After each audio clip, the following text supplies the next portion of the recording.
Hey nerds, welcome to Nerdtastic. Praise to the Pantheon. Today we're going to go ahead and cover angels in our episode of Monsterlytics. Don't be a diva. Stick around.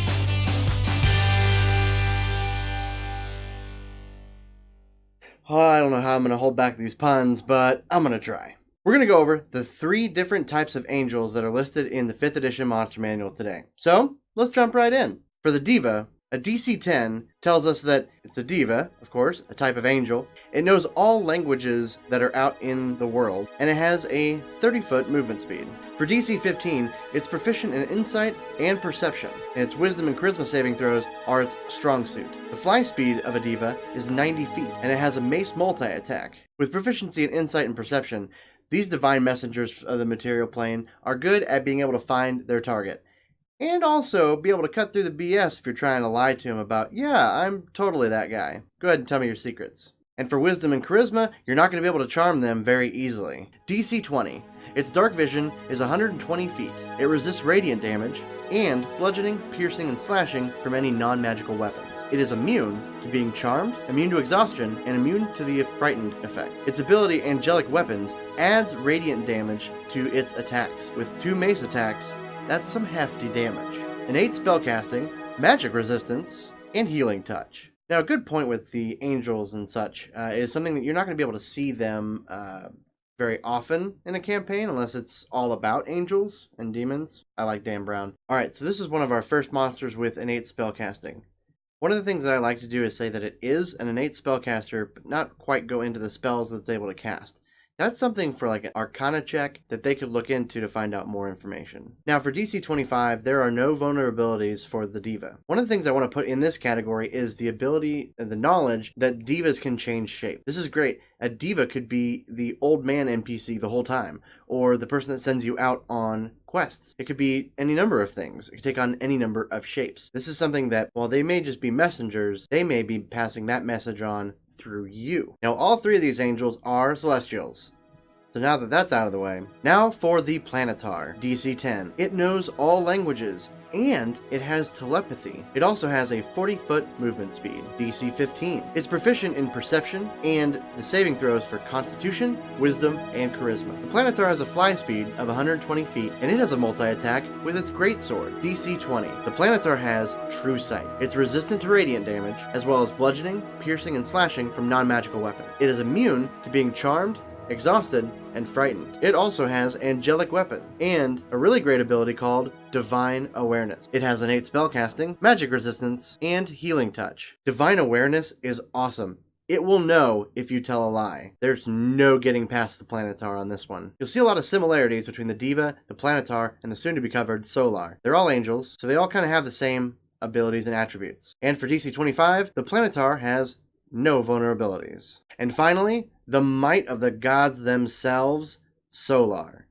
DC 10. The Solar knows all languages, and it has telepathy. It has a 50-foot movement speed. DC 15. It's proficient in perception. It has saving throw proficiency in intelligence, wisdom, and charisma. It has a multi-attack with its greatsword, and it also has a longbow attack. DC 20. The Solar has true sight. It's resistant to radiant damage, bludgeoning, piercing, and slashing from non-magical weapons. It's immune to being charmed, exhaustion, frightened, and poisoned. It also has resistance from necrotic damage and poison damage. It too has Angelic Weapons, Divine Awareness, innate spellcasting, and magic resistance. And the last couple abilities for DC 20 are Flying Sword and Slaying Longbow. Now the Flying Sword is like a superpowered spiritual weapon. It can send individually and make attacks against other foes. The Slaying Longbow, on the other hand, it's able to pick off people one by one, and if you get hit by that arrow, there's a good chance you're probably going to die. Now the Solar is so epic in nature, and it is such a high challenge rating, that for DC 25, cover its legendary actions: Teleport, Searing Burst, and Binding Gaze. Teleport's pretty easy. It's able to teleport. 120 feet, by the way. And Searing Burst is a burst of energy that explodes forth from the Solar, dealing fire damage and radiant damage to those who fail its dex save. Or half, if you pass. And lastly, Blinding Gaze. It's able to blind you with the power of radiance until Lesser Restoration can try to restore your sight. Now, besides its Slaying Longbow, all 3 of these, the Deva, the Planetar, and the Solar, they're very melee combat enemies based on their multi-attacks. Now, of course, being able to fly, they're able to stay back if they need to, or rush in for melee base-to-base combat. Now, all three of them have angelic weapons, which does that extra damage when it hits every single time. Now, that is factored into the damage that they take. Something to consider while putting these in your campaign, whether they are friend or foe, is that they are very powerful beings in their own right. But you got to keep in mind, they are very goal-oriented. If there is some sort of greater cosmic threat, they're going to go after that rather than someone setting your town on fire, or somebody stole all my silverware. Acting at the will of the gods that they serve, they are almost never mistaken, and they kill with no remorse. But they're all lawful good. Even chaotic gods have lawful good angels that carry out their will. A really fun tidbit is if there is in your campaign, the god sends an angel down, they're not going to serve the will of your 10, 11, 12th level characters. They're going to tell you what to do. They're going to command where you go, what you do, and far be it from you to try to oppose them. Now, there are some fallen angels, and you can play around with that a little bit in your campaigns. It's sort of like Dogma. Now, fallen angels is kind of a cool concept.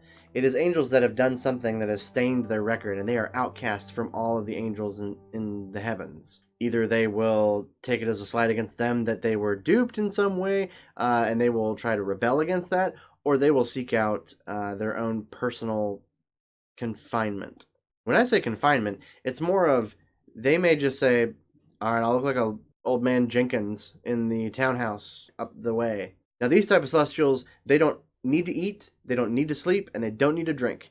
And they're all immune to exhaustion, so they are going to spend every second on the planet trying to get its job done. And that's all the time we have for Monsterlytics today. If you guys like the videos, please like the video, subscribe for more videos, check out the videos that I've made previous to this, and leave a comment in the comment section below involving any cool stories about how you guys were able to put angels into your campaign successfully. Pulled it off amazingly. And lastly, before I let you go, I know that they just announced Morton Kane's Tome of Foes. I am super excited to be able to get that, but I may sprinkle some of those monsters in there just because it's new hotness. Again, thanks for watching, nerds, and until next time, I bid you farewell.